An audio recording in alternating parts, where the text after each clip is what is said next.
All right, so here we are. We're back, and this time with another unscripted video. And I did ranking all the Sonic games from 1991 to 2000, and so now I'm going to do 2001 to 2010. And I'm just going to be ranking them from worst to best since I started, playing through all the Sonic games in order. And before I get started with this, I want to lay down some the games that I will be ranking. This is going to be a more difficult, I guess, less complete, just because I haven't actually captured, or I should say, put up or uploaded video of all of the Sonic games released between 2001 and 2010, mostly because of the fact that DS. I know there's DS emulation, but that's kind of hard to.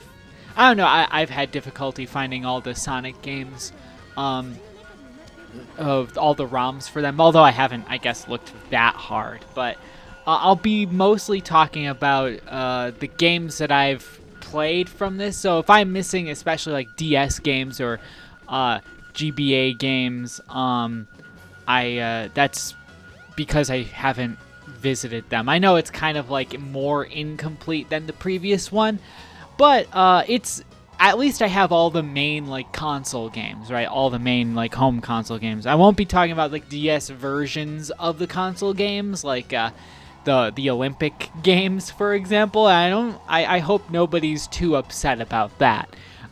Maybe in the future, a future version of me will talk about every single Sonic game ever, ranking them. That would be interesting, right? And by that point, maybe I'll have done literally all of them. But, we'll see. In the meantime, this is just kind of just my list talking about them. I thought it's just a fun thing, I don't really take this seriously. And let me know how you would rank these. But yeah, let's get started. So coming in at the very bottom is Sonic Battle. Now, I don't know if this is controversial or not. I don't know how people feel about Sonic Battle, but, in theory, this game works. Like, I understand what they're going for with this game, and honestly, it was a game that I was kind of excited to get into because, as a kid, I saw Sonic Battle and I thought, oh, this is like a Game Boy Advance sort of like approximation to Sonic Adventure 2 Battle. That's what I was thinking at the time. And so I didn't understand that it was like its own just game. And from what I understand, it's kind of like connected. It's kind of like that bridge connecting the almost like Sonic X anime to the Sonic games in a way. I don't know. It's a very interesting thing, and honestly, the story is pretty intriguing. Aside from some kind of weird instances, specifically regarding Amy, but aside from that, the game in concept isn't that bad, and I kind of thought it was neat at first. The graphical style of this game for Game Boy Advance, because Game Boy Advance was not designed for 3D, but this kind of does its own like kind of 3D thing, and it looks pretty cool. But I found that after playing for about an hour at a time, it would actually cause eye strain for me, and I would have to just like stop for a while.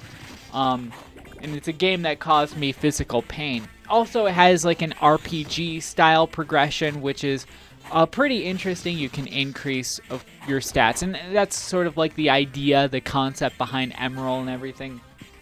And that's all fine and good, but I found that generally speaking, this game was not as fun.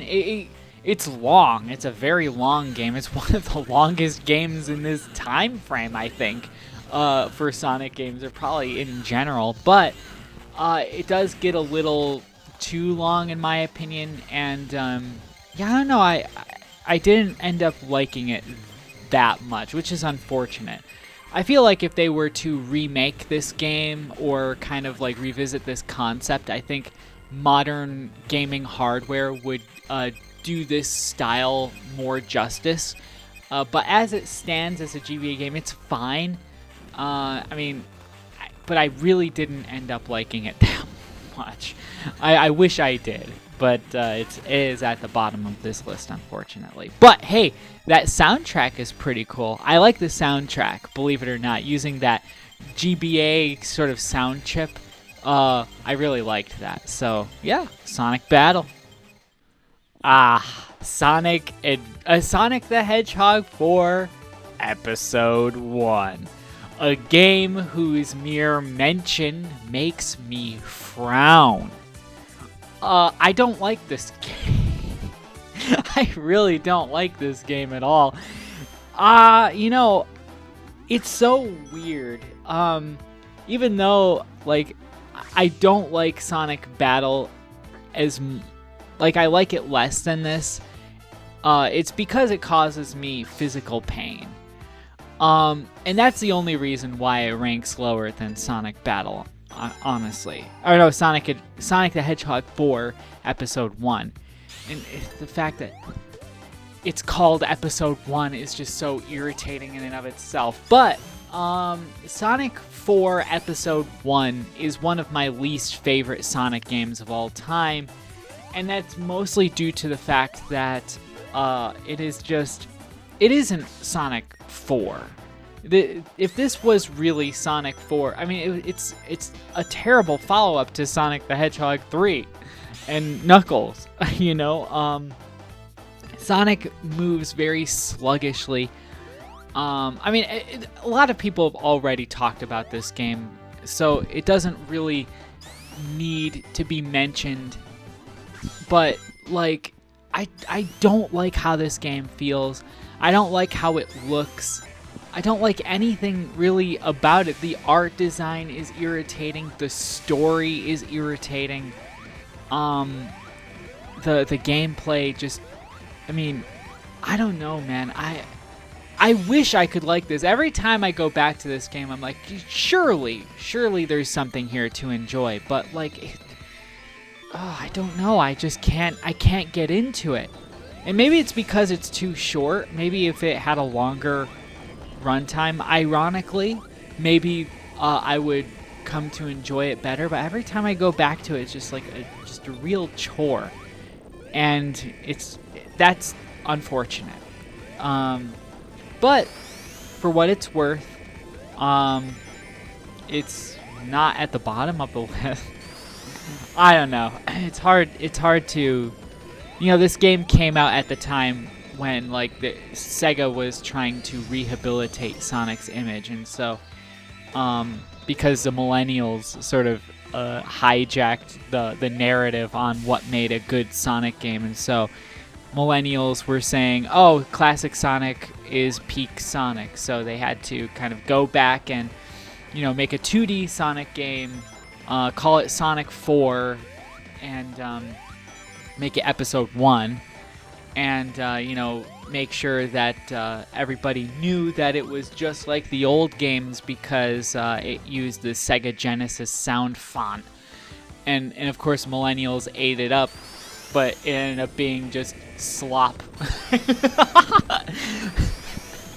But anyway, yeah, I don't know why that made me laugh, but anyway, yeah, Sonic 4, I'm just not a fan, unfortunately. But hey, if you enjoy this game, more power to you, but I don't know anybody who does now, especially with, in an era where we have Sonic Generations and Sonic Mania, so, Next, we have Sonic Pinball Party, and this right here is the best Sonic Pinball game. I know, crazy, right?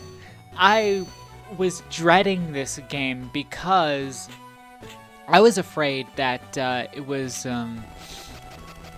I was afraid that I was just gonna get stuck because I'm not particularly good at pinball, but this game forced me to get good at pinball. And to be quite honest, this game ended up being a lot more fun than I thought it was going to be. I actually really enjoyed this game. I liked playing with the pinball physics. I think it's really well made. It's just a pinball game. I don't know. I don't know why, but it ended up being a lot of fun. I didn't feel like it was as long as it was, and overcoming the challenges and everything, it was fun. Now of course I emulated it so I could play with like save states and everything like that to save time, but like, I don't know, I don't know if I would have, especially now, I don't know if I would mind just grinding over and over again. You know, knowing how to time, like how you, how is it, like shift the board or something in order to push the ball, and you know, I don't know, it's just really cool getting the strategies down, and you know, playing again with the pinball physics. It's just, I don't know, I really like it. I really like the challenge it provides, and I really like the throwbacks to like older Sonic and even Knights games. I really like the soundtrack. It brings back a lot of, especially the Sonic Advance stuff. I really like that, especially.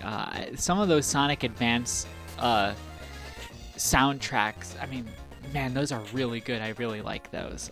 So bringing out all that back, it's just, I don't know, it's a really great experience. I can't rank it too high, though, because it's a pinball game, after all. Well, I mean, I don't want to knock pinball games, of course, but, like, for what it is, I mean, it is a really, really good pinball game for the Sonic series, and, I don't know, I really like, I even like the plot. I think the plot is pretty fun. It's kind of, it kind of exists in that same universe as Sonic Advance, and I really like it. I think it's enjoyable. I don't know what else to say, but yeah, I would say give it a try, honestly. Next is Mario and Sonic at the 2008 Beijing Olympic Games. And this is a game of my childhood. Now I'm talking about the Wii version, although I do have some experience with the DS version. I grew up playing that one as well, but I haven't played it in forever, so I can't really say much about it at this time. But the Wii version is a grind. I'll tell you what. The Wii version is, this is Waggle Fest to the max. This is the most waggle I think you'll get out of the Sonic and the Olympic Games moniker games, like those series, because this uses so much waggle, and it's crazy. It's almost a workout. I wouldn't say it's totally a workout, but like in a pre-Ring Fit world, there was Mario and Sonic at the 2008 Beijing Olympic Games. Now, of course, it's just Mario and Sonic at the Olympic Games, but of course that became its own series because the official game of the Olympics, blah, blah, blah, up until recently. But whatever, the fact remains that this was probably one of the highest effort games in the series, as well as the most waggly of them.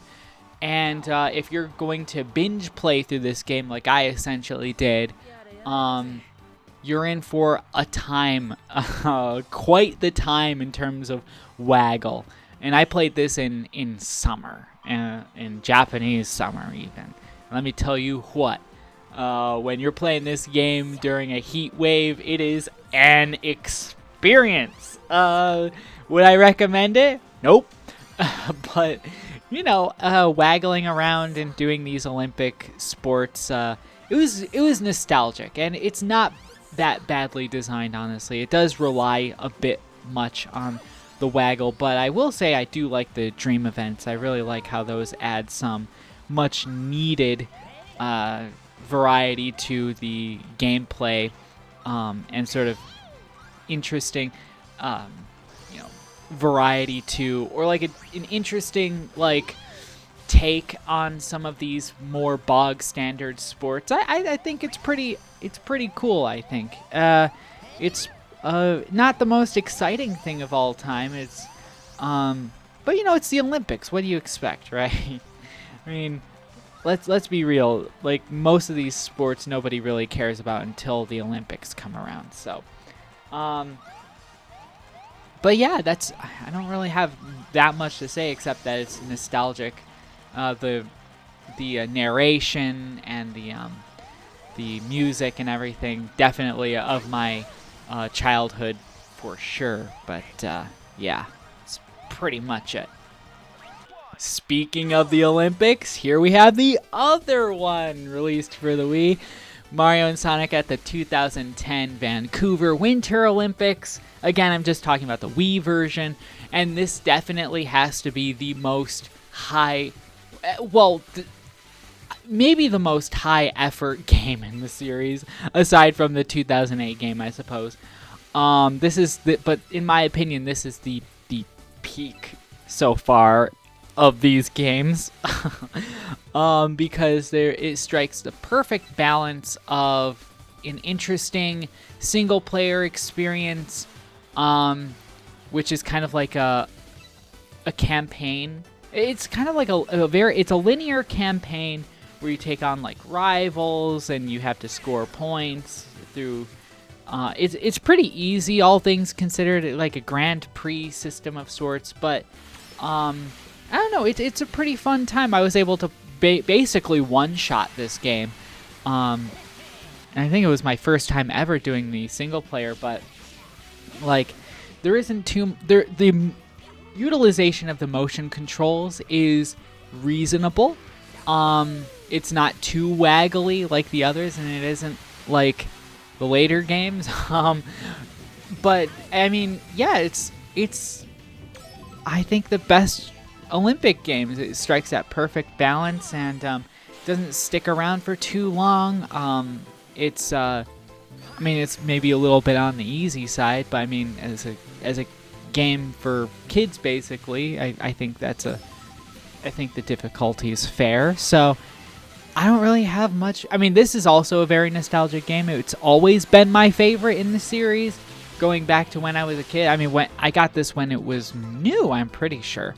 Or at least newish. So I have some fond memories with this game, of course. But overall, I think it still holds up as being, at least as of now. I haven't played all the games yet, but as of now, it's definitely the best of the series so far.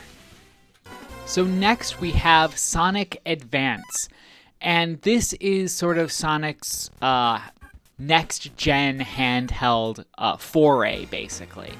And it's the first non-Sega-developed 2D Sonic game. And so that makes it pretty special in that regard. And I know a lot of people really like the Sonic Advance games. And I hope that they do make like an HD remake, because I would really prefer to play like the games rather than like maybe, I don't know, something is weird with my emulator. I don't know. But anyway, doesn't matter. Sonic Advance is a really cool game, though. I really ended up liking this game. It didn't really stick with me the same way like other Sonic games did later on, and I know the placement of this relative to some later games is going to kind of shock some people. And that's mostly because of the fact that the visual aesthetic is amazing. I really like that, but in terms of the gameplay, it didn't really stick out to me that much. I don't know, maybe I didn't spend enough time with it. Maybe if I go back, it will be something more special. But in my current position, I'm not sure if I'm ready to say it's like one of my all-time favorite games, but I still like it. Don't get me wrong. But like, I guess especially since I'm playing all these games in order, back to back to back, especially back then, they start to bleed into each other. Just the Game Boy Advance games kind of in general, but I really like the soundtrack to this game, and there is a good amount of level variety, and it does pose a good challenge, a decent challenge. There's some kind of sound going on outside, but yeah, it's a pretty cool game. It's definitely something I want to revisit, and hopefully there's an HD remaster of some kind at some point in the future, because I think if it comes out, that's the next way I'll play those games. So we'll see. Next, we have Sonic Shuffle. This was a game that I was really looking forward to when I started this series because I'm familiar with the first 3 Mario Party games. And so I really wanted to see what Sonic Shuffle was like, seeing as how it's a Sonic party game, kind of a party board game, that sort of thing. I wanted to see what this game was about. And I was really excited. I went into it with very limited expectations because I didn't want to like hype it up in my mind. And I actually came away from it thinking it was maybe a little bit better than what its reputation suggests, at least its current reputation. A lot of people say this game is really bad, and to a certain extent I can agree, but at the same time, the single-player campaign, I think, is maybe one of its strongest features, ironically, for a party game. And what I mean by that is when you play through the story mode, you pretty much, like... Yeah, the AI does cheat on all difficulties. They can see your cards and whatever, and it's kind of whatever. But you get kind of unlimited retries. And so while it can be a little bit of a time sink, if you grind out one of those boards for like an hour or so, and just to find out, you got beat at the last second by an AI that cheated its way to victory. You have to do the whole thing over again. Maybe there's an element of tedium to it, but at the same time, and of course, like the game speed is pretty slow also especially for modern sensibilities. I understand, but for what it's worth, I do find that I didn't mind it, at least the game and its progression and like the way it went basically. But what I do mind is the multiplayer. The multiplayer is strongest, in my opinion, when you have 4 human players. If you have even one, like, non-player character, a computer-player character, you run the risk of that CPU player just dominating everyone because it cheats.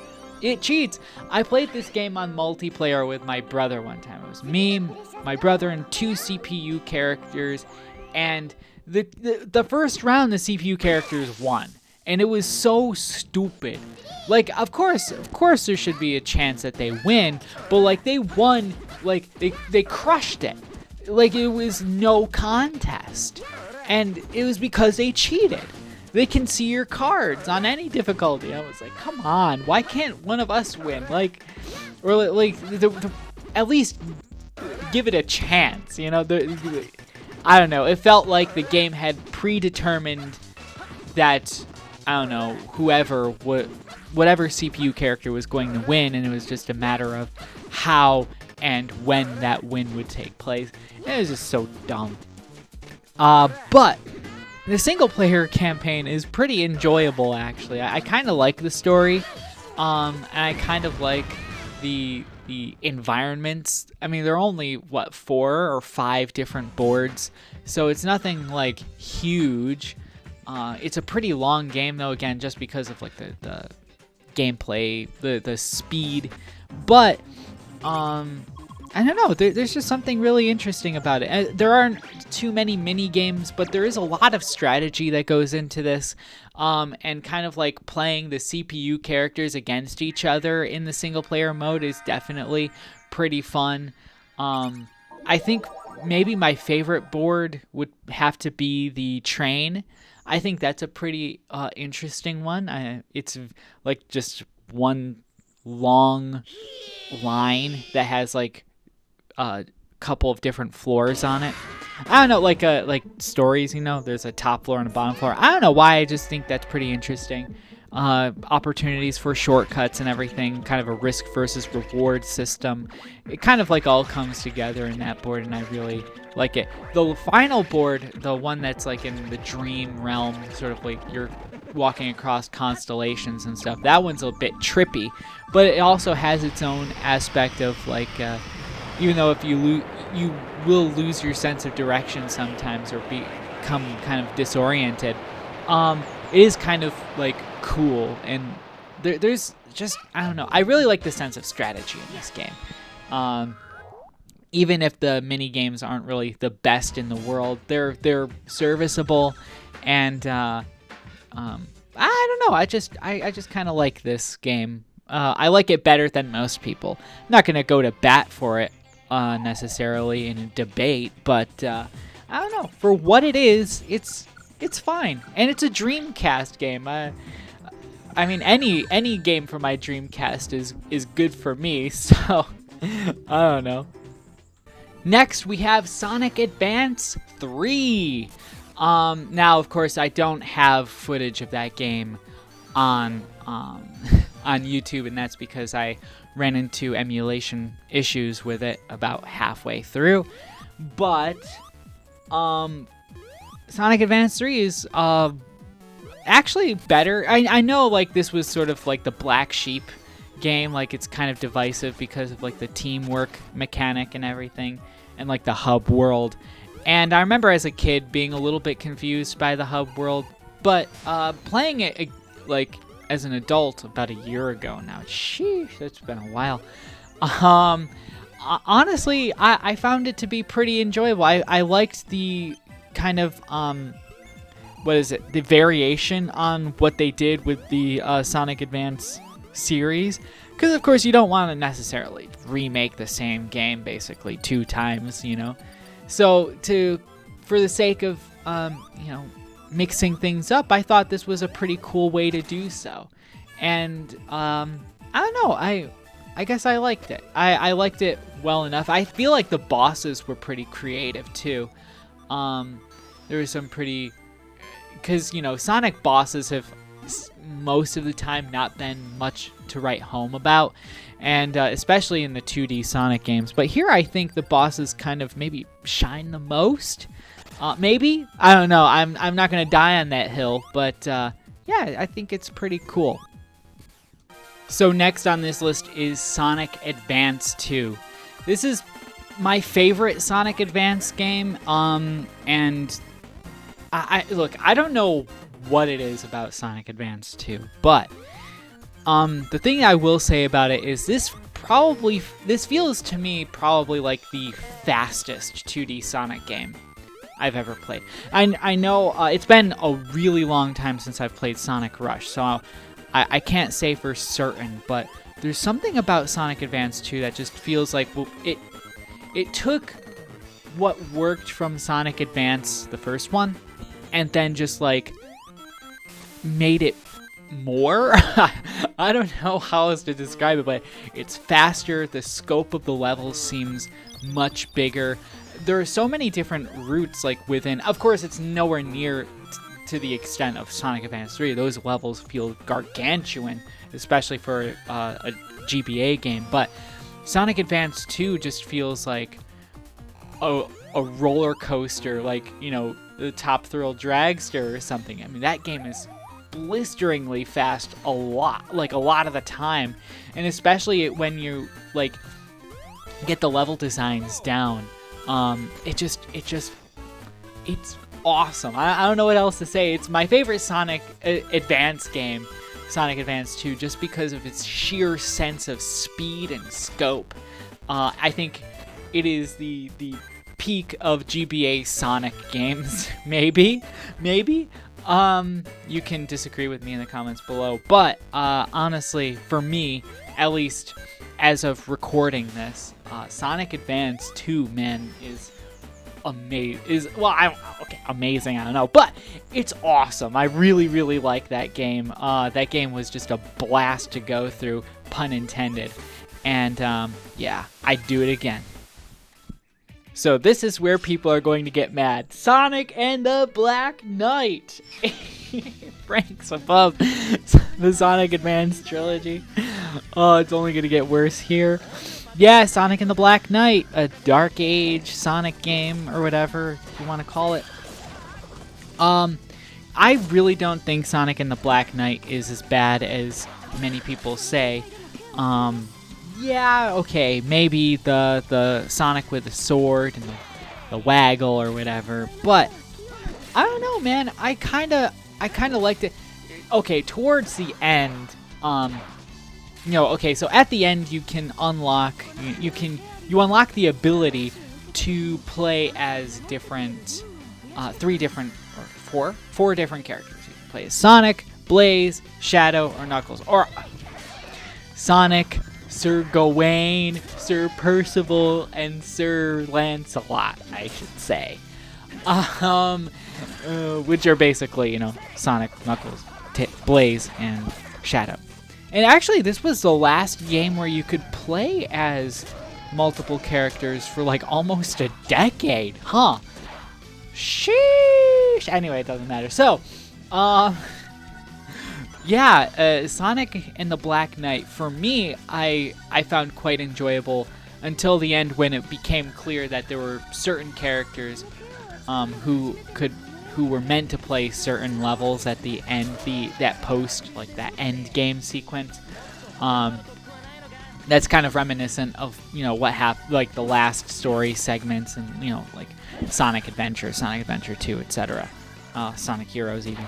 So, but I don't know, man. I was able to I one-shot this game because it's so short. And that's, I think, its saving grace for the most part. Like, yeah, okay, maybe the gameplay is a little on the shallow side or something. Although there is something to be said about the timing for the kind of time break-esque like targeting system, where when it flashes white, you can like hit one-shot the enemies basically, and you can kind of, if you're good enough at that, you can actually chain that through an entire level and get it like a really high score because of that. And so there is a skill element to it, but if you're playing through the story, man, it's not that long. It's only about 2 or 3 hours, and like a lot of that is cutscenes too. So like, and I'm not particularly good at that game anyway, so really, like, you're looking at a really like short game, and because of that, I find it to be pretty unoffensive. And I don't know, I kind of liked what I played of it. I think the final boss was pretty cool. Yeah, the two bosses featuring who is it, King Arthur, can be buried, I guess. You can bury King Arthur, but as far as like the rest of the game is concerned, I don't know. Alright, the character boss fights are a little bit weird too, and the fact that Gawain tries to off himself at I don't know what that was about. Like, there are some like weird writing things in there, but I think the final message of the game is pretty solid, and I like it. I don't know. I think Sonic and the Black Knight is a reasonable game for being a spin-off. And when I got this game around the time it came out, around the time when it was new, and I was excited for it. My brother and I played the heck out of this game. We even went back and tried to, like, especially my brother tried to craft like all the different swords that you can make, and that's probably the biggest missed opportunity for this game, is that if there was a more like post-game content to give the player like the incentive to craft new weapons that can be used. And maybe that's what the ranking system is for. It's just not a strong enough incentive, I guess, for most people, including myself. I can't imagine seeing myself going back to this game as opposed to, secret rings, let's say. But like, I don't know, man. It's a fun little adventure. It's not that deep. I think this game is just overhated for what it is, man. I don't know, but maybe you can disagree with me in the comments below. Let's discuss, I suppose. Next is Sonic and Sega All-Stars Racing. Now, if you know anything about me, and honestly, I probably haven't shared enough about my gaming identity or whatever. I really like racing games. I always have. my first video game ever was a racing game. And so Sonic and Sega All-Stars Racing, of course, is going to probably rank higher. And yeah, here it is. Sonic and Sega All-Stars Racing is like, it's okay. So it's not like the deepest experience ever. It's not the most nuanced racing experience of all time, right? It's a kart racer, but the thing that I like about it, I guess, is it's so it's very accessible, but it's also like the skill ceiling is also reasonable. Like I don't know how to describe it, but there's a level of skill that the game requires in the single player kind of campaign, like Grand Prix mode, I guess you could say, that on the easiest difficulty, it's reasonable. Like the difficulty is always reasonable, I think, and it sort of, the difficulty curve is made in such a way where as you learn the game by playing it, so too does the difficulty sort of level up in that way. And I think that's probably the game's greatest strength. I really like the way this game plays, the way it feels on all the platforms. Well, both platforms I've played it on. I played it on the PC and as well as the Wii version. In fact, I originally played the Wii version back when that was the only version I knew existed. But then I got it on PC, and it plays excellently with a controller, just as well as with a Wii remote. With a Wii remote, I said in my my video comparing Mario Kart Wii to this, it is better with the motion controls than Mario Kart Wii, thankfully, because the Wii remote's the only way you can play this game.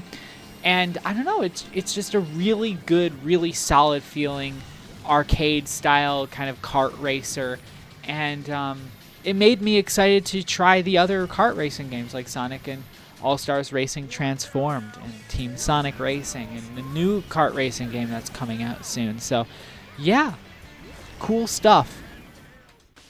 Alright, here it is, Sonic 06. All the millennials have cried out in terror, and then were completely silenced by the mic drop. That is, Sonic 06 is better than the Sonic Advance trilogy. I know, I'm not saying it's better. This is just my feeling. This is wholly subjective, alright? I'm not going to argue with you if you disagree, alright?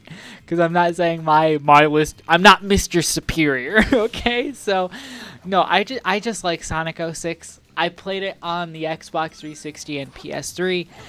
I haven't played Project 06, but I'm reasonably content with the console versions. Oddly enough, I don't know why. I don't know why that is, but that's just how I played it. Originally I didn't like Sonic 06. The first time I ever played it was the multiplayer. There's a multiplayer version aspect of this game, and it's trying to be like Sonic Adventure 2 Battle, and it's not good. It didn't give a good first impression, I guess. I remember it was a friend of mine. It was like one random summer I went to his house, and he had a PS3. Of course, PS3 version of this game is kind of... And so, ironically, that's the version of it I played for this channel. But he was like hyping it up. He's like, oh man, this is like the fastest Sonic game ever made. Like, it is super fast. And it's like, oh, okay. Tried it out on multiplayer.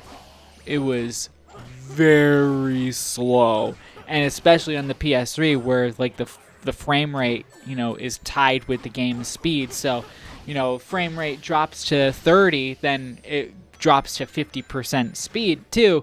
It's like, oh my goodness, like this is the fastest game. Like, I remember I don't know if I was roasting it out loud to my friend or I was saying it to myself, but this was not that fast. And especially after Sonic Unleashed came out, I remember thinking, like, how was that ever considered the fastest game? Not only we have Sonic Heroes and Sonic Adventure 2, which were already fast games. Even Shadow the Hedgehog was super fast. And now I have Sonic Unleashed, and I'm playing the Wii version. I'm just like, this blows Sonic 06 out of the water. I don't know what my friend was smoking when he told us that. But now, as a refined, gentle gamer, I don't know what's wrong with me. Having played both the Xbox 360 and PS3 versions, honestly, I like it. I like what it has to offer. I like the idea, the concept. I like what it's attempting to do, and I think it's. I don't know. I like to replay. In fact, I would like to actually get all the Xbox achievements for it. I think that would be pretty cool. Or at least get all the S ranks or all the medals or whatever for the 3 characters. I think that would be pretty fun. And it's very doable. And that's the thing that I liked. I watched Some Call Me Johnny's video talking about Sonic 06, being like, yeah, like, I've only gotten all the S ranks for Sonic. I haven't bothered with the other 2. And for me, in my mind, I thought, oh, it's probably because it's just impossible because of how broken the game is. But then when I went back to do S ranks for my Sonic X Shadow Generations video, I realized, hey, it's actually doable.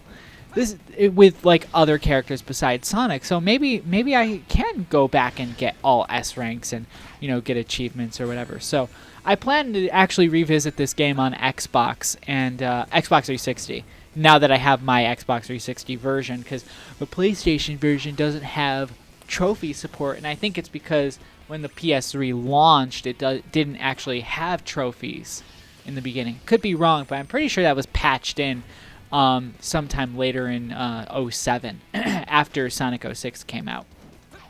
So, but I don't know, that's beside the point. But in any event, of course the Xbox 360 version is the best version. It's the most ideal version to play. But playing on PS3 I thought was equally enjoyable, even if it's in a different kind of way. But yeah, I don't know. That's just my thought. I really don't.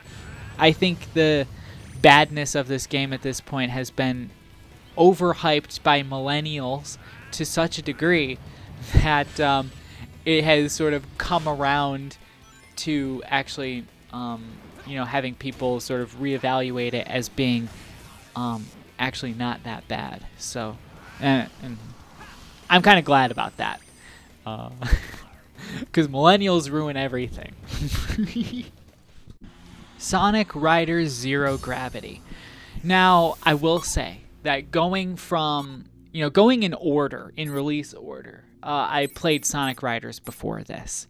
And so Sonic Riders, the original game, the first game, has such it demands a certain level of skill when it comes to performing moves and everything, that going from that is like Goku coming out of the gravity chamber, because that rendered this game extremely easy, but despite that, I do have to say that I really liked this game. Actually, I played it on the Wii. I think I actually don't remember. Did I play it on the Wii? Did I write it in my description here? Let me see. Yes, I did play it on the Wii. Of course, I captured it on the Wii U because, HDMI native. But, yeah, no, Sonic Riders Zero Gravity is a pretty enjoyable racing game. I liked what it did. It's not the most remarkable game of all time, but it is a very solid experience, and its story is pretty interesting too. It actually has a boss, I think. Pretty sure. I think. But yeah, it does, yeah, and kind of kind of utilizes or tests your command of the different games, the game's different mechanics and everything. the only problem is that it is probably it's even shorter than Sonic and the Black Knight. It's very, very short, and part of that is just thanks to it being easy. But I think the main focus with Sonic Riders Zero Gravity isn't its story, but it's just mastering its gameplay. And despite it being easier than Sonic Riders, there is still enough here, I think, enough content here as far as testing skill that I think it does sort of invite future playthroughs. And this is also available on PS2, but of course I played the Wii version. But I'm guessing either version is okay. I've heard things about PlayStation 2 ports of Sonic games, particularly Sonic Heroes, Shadow the Hedgehog, and Sonic Riders, that you want to play the GameCube version because those are more stable, they run better, blah blah blah. I'll get to that later, but I'll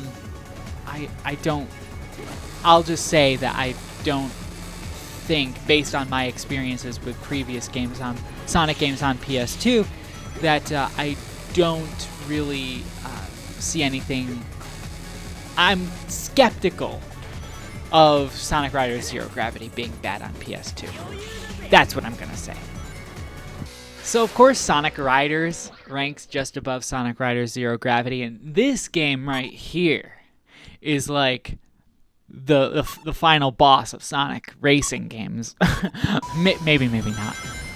There is such there's a skill floor for this game that's pretty high. And I remember that as a kid, my brother and I, we would have, it was an achievement if we could make it past the first track, let alone finish the game. And I remember my brother actually ended up getting pretty good at this game, whereas I not so much. But yeah, Sonic Riders, man, once you get it down, once you start playing around with shortcuts and really interacting with the shortcuts within the skills, the different skills of different racers across the different tracks, this game really starts to turn into a whole different experience. This game is still very playable to this day, and it doesn't, in my opinion, it doesn't matter where you play it, if it's on GameCube or PS2. I played the PS2 version, and I don't know, unfortunately, I think this was a time when I was still rendering videos unknowingly at 24 frames per second, so it probably looks choppier than the raw footage does, but I will say that I never experienced any weird performance issues with the PS2. I read that, don't get the PS2 version. I got it anyway, and it runs beautifully. It's renderware. Renderware is designed to run specifically on PS2 because PS2 is kind of famous for not having any readily available libraries to work with, and that's kind of the problem that renderware solved for third-party developers, right? So, and that made games easier to port between the three totally different types of hardware out there. You had PS2, which was totally proprietary, and then you had x86 for Xbox, and then you had PowerPC for GameCube, all totally different hardware architectures, so for PS2, this game runs perfectly well. It runs about as well as I remember the GameCube version running, so you're good with any version of this game, in my opinion. Maybe my opinion would change if I had the GameCube version, but good luck finding a Sonic GameCube game that isn't bank-breaking in Japan, alright? It's easier to get on PS2. I couldn't even find a GameCube version of Shadow the Hedgehog. I could only find Xbox or I could only find... it's bad when you're in Japan and you can only find the Xbox version of a Sonic game. Bro. Anyway, it doesn't matter. The fact is that this game is a lot of fun. I really liked it, and even though there were some frustrating parts, near the end. It was a kind of frustration that was skill based, and there's a lot of input required from the player and a lot of like split second decision making, and in that sense it kind of reminds me of I guess Doom Eternal. Everything goes back to Doom Eternal for me for some reason. But yeah, I just really like this game. I like it better now than I did as a kid, but I always liked it as a kid, especially the soundtrack.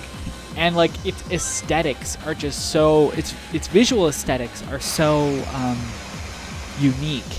It's the only Sonic game, even different from Sonic Riders Zero Gravity. It's the only Sonic game that really looks the way it does, and I think it's pretty cool personally. And I had a friend in high school who actually kind of mastered recreating the art style, like the 2D art style for those characters, and he would draw like Sonic characters that way. It was so cool, at least back in the day. And yeah, Sonic Riders is great, but I think everybody knows that, right? So next up we have the PS3 version of Sonic Unleashed. And yeah. So gosh, it's ranked, this is actually pretty high ranking, I think. You know, regarding, I mean, I'm looking at my ranking for every single Sonic game I played. So relative to the rest of the games on here, this is actually pretty high up on the list. This is where things get really good. So, but maybe it might be a bit low for some people, and I understand. But rest assured, despite my previous video about Sonic Unleashed talking about how it was disappointing or whatever, I swear to Mott, I didn't mean to sound as negative about Sonic Adventure that I ended up coming across as. Believe me, trust me, I really did like this game. The only problem I had was the fact that I was recording it, it didn't work in a long play format. And I didn't know that at the time. I thought it would be more like the Wii version where it was kind of like a straight shot. And so part of it was just like a frustration with not just like playing through the game and making it watchable, but also like the fact that the PS3 is notoriously difficult to capture footage from. And it fought me during this game, and I had like 3 or 4 hours of video where I just it was just lost. It was not, well, I don't want to say lost, but it was unusable because there was like an audio problem where there was just no audio, and I'm still having that problem. Well, not still, I'm starting to have that problem again, and I have no idea why, but whatever, that's beside the point. But I will say, despite it all, I do like Sonic Unleashed, and it's only gotten better, especially when I went back and S-ranked Rooftop Run for my Sonic X Shadow Generations video. I really liked that aspect of just replaying over and over again, like, oh shoot, like, it's just like, it's an arcade style kind of game, and I think it really shines in replayability with that in mind. In fact, I want to go back and kind of try to platinum this game. I think it's possible, right? Is it still possible? I'm pretty sure. I hope there's no multiplayer, like, online aspect to it. That would be terrible. Yeah, because it would be, I don't know, I guess it would be pretty cool to get all the collectibles and everything. So, yeah, Sonic Unleashed for PS3 is pretty cool. I'm sure it's even better on Xbox. I never could find an Xbox 360 copy of this game, so I've never actually played it. But of course, now you can get it on PC, and it's got like all these fixes. What, Sonic Unleashed recompiled or something? So yeah, I guess that's the best way to play it. But hey, I like the console versions. Ooh, Sonic and the Secret Rings is really high on this list, isn't it? Yes, it is. If you watched my previous video talking about Sonic and the Secret Rings, then this won't really come as a surprise. I really came around on this game in a big way. I really like Sonic and the Secret Rings now. I wouldn't mind playing through it again. It's a really interesting game. It provides kind of an interesting experience with how it controls, and I understand it's not for everybody, and I don't want to go on too long about this since I already made a video about it, but I don't know, man. I just really like Sonic and the Secret Rings. I think it's worth revisiting for anybody who's curious about it. Just keep in mind the fact that it's not going to play very well in the beginning, and that's by design.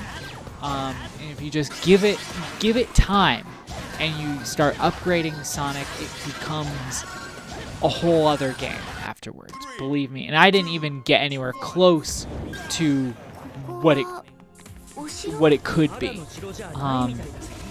And like that's where its replay value is concerned. And you know what? I'll even say, despite its like puddle deep gameplay, the party mode is a lot of fun. My brother and I probably spent more time in party mode on this game than we did actually playing through the game. That was the game's saving grace for us when we were kids. For me, I neglected to mention that before, but the party mode in Sonic and the Secret Rings is really fun. Yes, I know it's not a good party game, but it's a lot of fun. I don't know, I'm not trying to win. I'm just trying to have a good time, and some of those mini games are really something else. I remember laughing so much and having so much fun with the party mode, and of course it helped that my brother mostly grinded out a lot of those missions to unlock those party games so that we could have a good time. And like the board there's just one board, and yeah, it's random, and yeah, it's just totally linear, and yeah, it's really easy to sort of like know who's gonna win well in advance. But like, if you just don't concern yourself with that, just forget about that and just enjoy the time, it's probably the most enjoyable like party game experience I had before playing like Mario Party, what was it, 2 or something? It's a really good, it's really fun, I think. I won't say it's good, but I'll say it's a lot of fun. At least when you're a kid, right? So, yeah. Sonic and the Secret Rings is overhated, but I think people are starting to come around on it, and I'm kind of glad to see that. It's pretty cool, I think. Aw, heck yeah. Shadow the Hedgehog. That's right. Shadow the Hedgehog is really, really high on this list. What are you gonna do about it? No, Shadow the Hedgehog, I have a really weird experience with that honestly could be its own video. Or I should say relationship with. But, I played Shadow the Hedgehog for the first time in like years last year. And I remember I binged that game. I mean, like, I finished that game in maybe 2 days. And honestly, I couldn't get enough of it. It might sound weird, and I totally understand that it probably sounds like, why? What's wrong with you? But honestly, yeah, I like this game unironically. And I think I'm going to save that for another Defending the Indefensible video. Because I want to collect my thoughts on it in a more articulate way. But for this video, suffice it to say that this game is... people have started coming around on it, but people have said that this is worse than Sonic 06 and whatever. But I never agreed with that. I never fully agreed with that. And while I did have my ups and downs with this game, and as a kid, I really wasn't the biggest fan of its look, its aesthetic. Like, the character designs looked like discount versions of the Sonic Heroes games. But for all of that, I did feel like at its core there was something here that was worth experiencing over and over and over again, which is why I played through it so many times. In fact, back in the day, we had a GameCube. Oh, of course, I grew up with playing GameCube, and then the GameCube died. And so for my birthday, I got like a refurbished version of I got a refurbished GameCube at GameStop for $30, and it came with a controller and all the cables and everything. So brought that home, and the first game I decided to boot up on there was Shadow the Hedgehog, and that was just because I liked it. I liked the story. I liked the different storylines you could follow. And while, yeah, you could sort of start to wonder, like, okay, but which one's a canon one? To me, I was never really concerned with that. I was just concerned with, like, all the different alternate realities of Shadow, where it could take him, and, you know, all the missions that came with those. And while, yeah, some of the missions were just copy-pasted from other earlier or other, you know, levels and different tracks, I felt that there was enough variety in the mission structure to sort of warrant replaying the game, and that especially became the case a year ago when I played through it on PS2. And again, I mean, there were a couple of performance issues, but that only really came into play whenever I was using like Chaos Control, especially through particularly busy levels, like you know, with enemies and level geometry and whatever else. But like, yeah, and it's some points are just like, you know, glitches here and there, or like weird collision detection or like depth perception issues. But like, you know, honestly, that comes with the territory for this generation of games anyway, I think. So I could forgive those things. And honestly, at its core, I think there's a game here that's actually quite enjoyable and worth, I don't know, just worth playing. And the fact that I could binge through this game, at least tells me that there's enough variety in its gameplay that doesn't make it feel like it's repetitive or whatever. So, yeah. Oh yeah, Sonic Heroes. Another, and this one I played on GameCube, or the GameCube version on the Wii, of course. Yeah, Sonic Heroes. There's a lot of nostalgia for this game, and you know, it got better somehow. I know, it got better as I got older. I guess it kept getting better, and you know, I remember I binged this game in a day almost. Within one 24-hour period, I binged through this entire game front to back. And the lion's share of that time was just within within one day. I did this Team Sonic the night before, went to sleep, woke up, the rest of the game. That's how I recorded the long play for this. And it was a good time. I couldn't get tired of it. And it was a particularly hot day that day anyway. So I thought, well, I might as well just hang out in the AC and play some video games until I can go out at night when things are moderately not hot. So that's what I did, and it was a great time.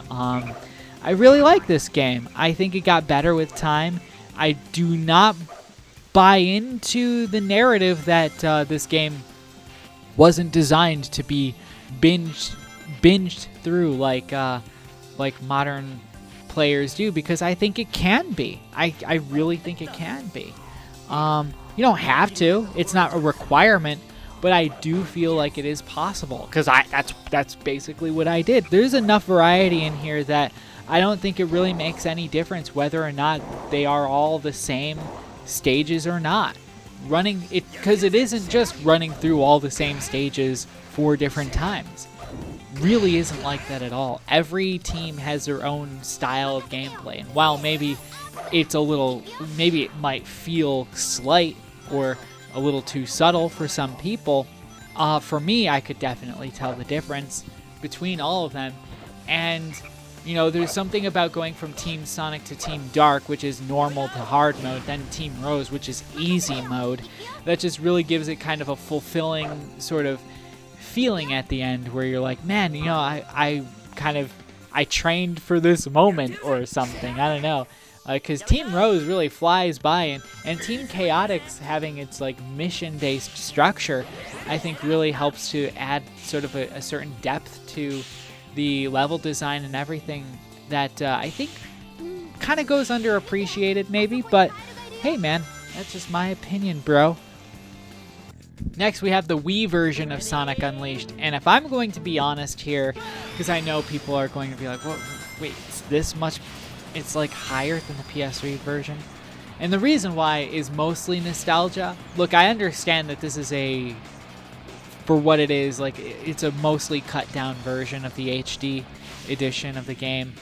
But I don't know, man, coming back to this game, playing it on the Wii, just like, you know, this is a game that I put so much time into as a kid. Playing this, I remember it came out when I was in middle school, and I was just like, you know, really into it. I really liked what this game had to offer, and at the time, it really felt like, you know, a next generation. You know, we're finally, you know, getting these really cool Sonic games and really detailed characters. I haven't seen something like this since, you know, Sonic Adventure 2, you know, and it was just a really exciting time. And you know, while now, of course, you look at this game and it's like, ooh, it's a little low on the fugly side. I don't know, man. I still really like it. It has its own charm, and it has like a certain level of enjoyability that I just can't shake. It's unshakable, and you know, it's a streamlined version of the HD game, and there's a pick up and play sort of identity, I guess, that this game has that is really appealing to me in a way that the PS3 version or Xbox 360 too. I mean, that's like the proper adventure, right? That's like the adventure of, you know, you're going to all these different continents and you're experiencing all these worlds and everything. And the Wii version kind of can't do that, of course. It's just more limited in what it can do, but what it makes up for it is just like a streamlined pick up and play experience that's just like, all right, you know, here's the level, run through it, let's see how good you can be at it. We'll reward you with medals, and there's an arcadiness to this, a gaminess, I guess, to it that, I mean, while of course the HD versions have their own version of that, I feel like this kind of pick up and play aspect, this immediate pick up and play aspect, I should say, to the Wii version when it comes to playing through its story and everything, I think there's a strong appeal to that still resonates with me to this day. And so, is that an excuse? Probably. But nostalgia is also a big reason why. And of course, it's a highly subjective list. You know, I'm not going to argue if you disagree, because I totally understand. I'm not correct. This isn't. I'm again not Mr. Superior. So, does anybody know that reference? Probably not. You probably think I'm tripping, but there's a guy out here on YouTube who called himself Mr. Superior, and everybody else's opinion is just an opinion, but his was not just an opinion. It was the real answer. He called him. It was his character. I don't know if he was real or not, but I'm not Mr. Superior. Okay, so I'm not gonna argue with it. But I really like the Wii version. I still do. I really like the way it looks for what it is. I mean, Werehog Sonic is particularly ugly looking compared to his HD counterpart. But hey, at least it's not the PS2 version. Am I right? Maybe one day I'll get a PS2 version, but I don't think that ever got released in Japan, so that would be tricky. In any case, now Sonic Generations. I really like Sonic Generations. It's so great. I bought it twice, basically. Well, I guess thrice if you want to count Sonic X Shadow Generations. But Sonic Generations, I have both for Xbox 360 and PS3. Both of them play pretty much about as well as the other, which is kind of a point of, I guess, growth for Sega and Sonic Team, because of course they had trouble, with the PS3 versions of PS3 ports of Sonic games. But Sonic Generations pretty much fixes that. I think they perform pretty much on equal terms. But the game plays great. I want to platinum this game, or get all the achievements, perhaps. And I don't know. I just think it's a great time. I really like Sonic Generations. I really like Sonic X Shadow Generation. And just the Sonic Generations portion is enough for me to be like, yeah, there's just so much incentive to want to do. There's so much to discover in these levels, and there's so much to explore, and there's so much to enjoy, and there's so much to master. Just can't get enough of it. I don't know what else to say. Maybe the Time Eater boss is probably like the most frustrating, or I don't say frustrating, the weakest part, just because of how weird it is. But if you can get over that, then what you have here are some great levels. The only problem is that it's short. I'm really interested to see what the 3DS version is like, though.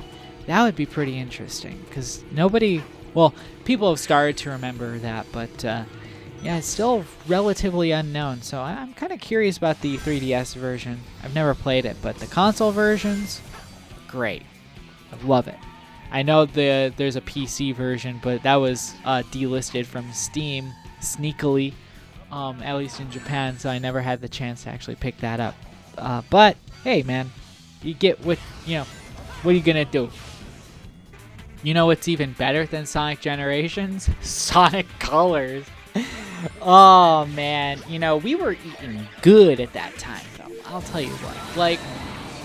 I was actually kind of surprised when Sonic Colors was dropped, because I was like, oh, wait, there's a new Sonic game already, because Sonic and the Black Knight at that time was the first.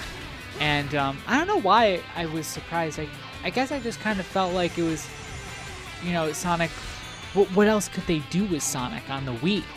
And then they released Sonic Colors, and it ended up being a banger. In fact, it was such a banger that when I replayed it, I rediscovered how great it was. And, it's so different from Sonic Generations in its gameplay, and so different from Sonic Unleashed. Even though it's technically a boost game, there's a lot more to it than that. And there's just something that's really cool, getting the S rank in the levels in this game is just totally different from the other Sonic games. You'd think it was just get to the end of the stage, and when you're in the first levels, you're coming from Sonic Unleashed. You're coming from maybe even Sonic Generations, if you played that before this one, and you're thinking, okay, this is a boost game, but no, it's not. And you can't S rank the first stages, no matter how many times you try, and it's like Sonic and the Secret Rings all over again, kind of, because you need to unlock Sonic's moveset first, and that's just kind of weird, right? So it kind of forces you to go back and replay those earlier stages, and even though you can choose whatever stage, whatever kind of world you want to, after you finish kind of the tutorial section, you're not going to necessarily be able to S-rank those first couple of worlds until you've unlocked the Wisp power-ups to kind of go back. It's almost kind of, in a weird way, kind of like Super Mario World, because you have certain areas that are locked off to you until you can unlock the access to those areas. And instead of it being, invisible blocks like in Super Mario World, it's just new ways of traversal, new methods of traversal. And I think that's really creative. I thought that was a pretty creative way to utilize the Wisp power-ups. And I think in that sense, then it's a stronger utilization of the Wisp power-ups than what were featured in Sonic Generations. So yeah, I like Sonic Colors. I really do. I think it's a really cool game. I don't know.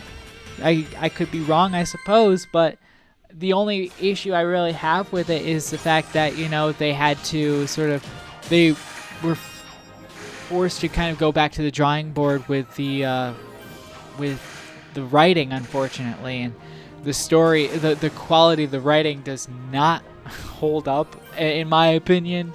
I mean, at the time when I was a kid, I was okay with it, but at the same time, I was always a big fan of the Sonic Adventure series, right? So, and I was also a big fan of the Sonic comics at the time. And so, Baldy McNose hair, and, all these weird, quippy puns and stuff, definitely were of their time, and dare I say, very indicative of millennial writing. But I don't know, man. For what it's worth, it's still a really fun game. At its core, it's a really well-made game, and I don't even mind the fact that there are, maybe there's more padding, with different level challenges, rather than Act 1, Act 2 boss structure like people kind of say the game should be. The mission structure aspect of this game, being what it is, I actually don't find anything objectionable about it. In fact, the different permutations of certain sections within levels kind of reminds me of Sonic and the Secret Rings, which is a game that I really enjoy, or even Sonic Adventure 2 with its hard mode, or its collect 100 rings, or wherever, where it's not necessary, or even Find the Lost Chow, or Team Chaotix, where it's not necessary to run to the end of the level. It's more so overcoming the mission or the challenge that's being presented to you. And that, I think, is where the game's replay value really lies, especially if you're going for the S rank. And that's the cool part. And mechanically, too, the way it utilizes the controller is really cool. I don't know, man. It's just really... I like it. Play it. I don't know about the HD version. I haven't played that one. But the original, I played it on the Wii U with the classic controller. Awesome. At the end of the day, the number one game on this list, the best, the most goated of all of them, Sonic Adventure 2. I played so many different versions of this game. I grew up with the GameCube version. I have it on PC, and I've played it on the Dreamcast. No matter which version of this game you get, it's amazing. Look, I understand that some people don't like this game. Some call me Johnny. One of my favorite videos by him is his Sonic Adventure 2 video. And to be quite honest, even though I fully disagree with a lot of his opinions on it, it doesn't matter. Because I understand at the same time, his opinions are genuine at least. But in any event, it got worse for him. And that's unfortunate. It got better for me. I don't know why. I didn't ask for it to get better. I didn't ask for it to get worse. I played it on the Dreamcast, and it got better. A lot better. And it might have something to do with the fact that I just got better at games, perhaps. Not entirely sure. But playing through this game on Dreamcast really opened my eyes to just how great this game was. And it's really interesting too, because this is actually a pretty short game, even with cutscenes. In fact, at least my long play of this game, if I can find it really quick, is 4.5 hours, which is almost, it's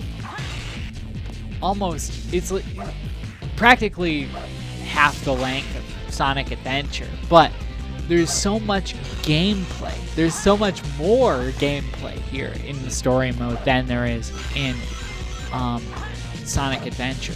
But that isn't to say that those games are in competition with each other, because where these games really shine is in the replay value. These games are endlessly replayable. Sonic Adventure 2 is so replayable, and all of the gameplay styles, if you can tolerate them, which I can, and in fact I enjoy them, all of them. This game is just so replayable, and it is so fulfilling to be able to do like the shooting section, the mech shooting, or the treasure hunting, and being able to like get enough practice in where you're able to find all the keys, or the Chaos Emeralds, or the shards of the Master Emerald without using hints or the radar even. Like, that's the cool part. That's the fun part. That's where the game's, I guess, fun zone lies, after getting enough practice in and being able to just be good enough at the game to not have to utilize things that, decrease your points. And like, I don't know, man, it's just really cool. Even, running through the Sonic and Shadow stages, and doing the missions, and doing the additional challenges and everything. I want to go through and get all the A ranks on this, and because I think that would be really fun. And even though I would really like to get into the Chao Garden too, and every time I say that, I try, and then it just doesn't hold my attention for some reason. Don't ask me why, I don't know. But like, yeah, there's just a lot to enjoy in Sonic Adventure 2 especially. And there's so many additional hours of gameplay outside of the story that can be had with this game, that there's just no other way to put it except number one on this list, in my opinion. No other place to put it. So yeah, Sonic Adventure 2. Sonic Adventure 2 Battle. Whichever version you play, it's gonna be great. I assure you that if you just keep an open mind, no, just play the game and try to learn it. Try to get good at like the different gameplay styles if you can tolerate them. I really feel like there's something here. Yes, it's not perfect. Yes. There are flaws with like the fact that it is a single action button style of game where the B button is pretty much your alternative action. Sometimes you'll do a somersault instead of doing a light dash or whatever else. Having to playing through the treasure hunting sections as Knuckles, for example, where you need to toggle the sunglasses on using the X button. It's a little bit a little bit tedious. I understand that, but if you can get past all of it, what you come out with is still, to this day, a really, really great gaming experience. I feel very fortunate to have grown up with this game as a kid in a vacuum, not being surrounded by the discourse at the time about it, and being able to form my own opinions about it. And now that I even know what the people with dissenting opinions know, going back to this game on original hardware, it only got better. And I'm really glad. And I hope it happens to other people too. And if it doesn't, it doesn't. That's fine.